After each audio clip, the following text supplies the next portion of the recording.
Hello दोस्तों, मैं हूं रजत। आज के इस वीडियो में बात करने वाले हैं तेलानी रामा के सच्चे इतिहास के बारे में। जैसे कि दोस्तों, इतिहास से जुड़े अंतिम वीडियो में हमने बात की थी राजा कृष्ण देव राय और विजयनगर साम्राज्य के इतिहास के बारे में बात।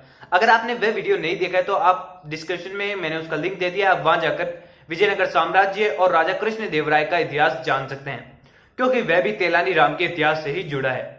आइए जानते हैं आज के इस वीडियो में तेलानी राम के इतिहास के बारे में, उनके जन्म से लेकर उनके मृत्यु तक उनकी महत्वपूर्ण घटनाएं जो उनके जीवन काल में घटित हुई। तो मैं बताना चाहता हूं कि दोस्तों, तेलानी राम का पूरा नाम था चिन्या पदियाल पंडितुम रामकृष्ण। ये विजयनगर साम्राज्य के एक विशेष अधिकारी थे, जो कि कृष्ण देव राय के काल में मौजूद 8 विशेष कवि, 8 विशेष महत्वपूर्ण पात्रों में से एक थे। जैसा कि अकबर के काल में 9 रत्न हुआ करते थे, उसी प्रकार से विजयनगर साम्राज्य के शासक कृष्ण देव राय के शासनकाल में 8 महत्वपूर्ण कवि, महत्वपूर्ण ज्ञानी हुआ करते थे, जिनमें से एक थे तेलानी रामा। तेनाली रामा का जन्म हुआ था हिंदू ब्राह्मण परिवार में, और तेलानी नामक एक स्थान पर हुआ था, इसलिए इनके नाम के आगे तेनाली जोड़ा जाता है। और वहीं पे इनके पिता की मृत्यु के बाद इनके चाचा ने इनका पालन पोषण किया, कई लंबे समय तक उनके साथ रहे, और उनका नाम था रामकृष्ण, इसलिए इनके नाम के साथ रामकृष्ण भी जोड़ा जाता है। और इनके पिता का नाम था गरलपति रामायण, इनके पिता का नाम था। लेकिन उनके पिता की मृत्यु जल्द ही हो गई थी, इसलिए इनकी मां लक्ष्मा इन्हें लेकर विजयनगर साम्राज्य आ गई। और मैं आपको बता देना चाहता हूं दोस्तों कि जो इतने महान विद्वान थे, इतने 8 महत्वपूर्ण कवियों में से एक थे, उन्होंने अपने जीवन में औपचारिक शिक्षा नाम मात्र प्राप्त की थी। लेकिन इन्हें शिक्षा से इतना प्रेम था कि इन्होंने औपचारिक शिक्षा ना प्राप्त करते हुए भी लगभग संपूर्ण ज्ञान प्राप्त किया और एक महान विद्वान के रूप में जाने लगे। और वहीं पे ऐसा माना जाता है कि इन्हें देवी मां का आशीर्वाद भी मिला था। कई ऐसी किंवदंतियां प्रचलित है इनको लेकर कि इन पे देवी मां का आशीर्वाद था, इन्हें देवी मां से एक वरदान प्राप्त था, क्योंकि ब्राह्मण धर्म के होने के कारण इनकी देवी मां के प्रति काफी ज्यादा आराधना थी इनके मन में, और इनका पूजन करते रहा करते थे। और माता ने इनसे प्रसन्न होकर इन्हें वचन दिया था, इन्हें वरदान दिया था कि विजयनगर साम्राज्य के महत्वपूर्ण कवियों में से एक इनका नाम जुड़ जाएगा।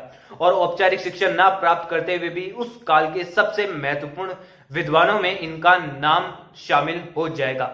और वैसा ही हुआ जैसा कि हम सभी को पता है। दोस्तों, जब ये विजयनगर साम्राज्य पहुंचे तो ये वहां जाकर एक मेला मंडली में सम्मिलित हो गए। और सौभाग्य की बात यह है, जिस मेला मंडली में सम्मिलित हुए उसे मौका मिला विजयनगर साम्राज्य में, यानी राजा कृष्ण देव राय के आगे अपना प्रदर्शन करने का।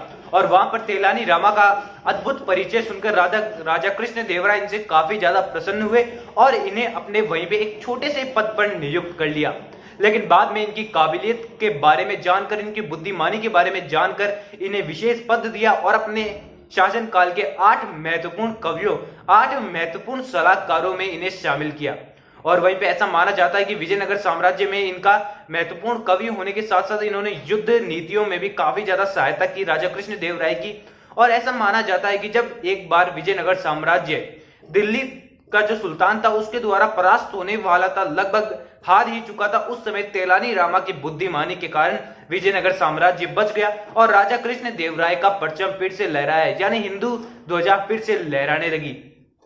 और इस प्रकार से इन्होंने विजयनगर साम्राज्य को अपना महत्वपूर्ण समय दिया, महत्वपूर्ण ज्ञान दिया, और विजयनगर साम्राज्य को भारतीय इतिहास में स्वर्णिम अक्षरों में लिखा गया इतिहास में, उसमें इनका बहुत बड़ा हाथ था। और वहीं पे ऐसा माना जाता है कि जैसे कि हमने टीवी सीरियल वगैरह में हम देखते हैं कि कोई ना कोई विलेन जरूर होता है सीरियल में, और असली इतिहास में भी ऐसा लिखा गया है कि कृष्ण देव राय के काल में उनके जो महत्वपूर्ण कवियों में से एक और हुआ करते थे, जिनका नाम था लक्ष्मी कुमार तथाचार्य। जैसा कि टीवी सीरियल वगैरह में भी आपने इनका नाम जरूर सुना होगा कि तेलानी रामा को नीचा दिखाने की काफी सारे प्रयास करते हैं, और ऐसा इतिहास में भी वर्णित है। लेकिन उनका कोई भी कार्य उन पर सफल नहीं हो पाया तेलानी राम पर, और तेलानी राम एक महान विद्वान के रूप में उभरे और कृष्ण देव राय के सबसे प्रिय जनों में से एक में शामिल हुए।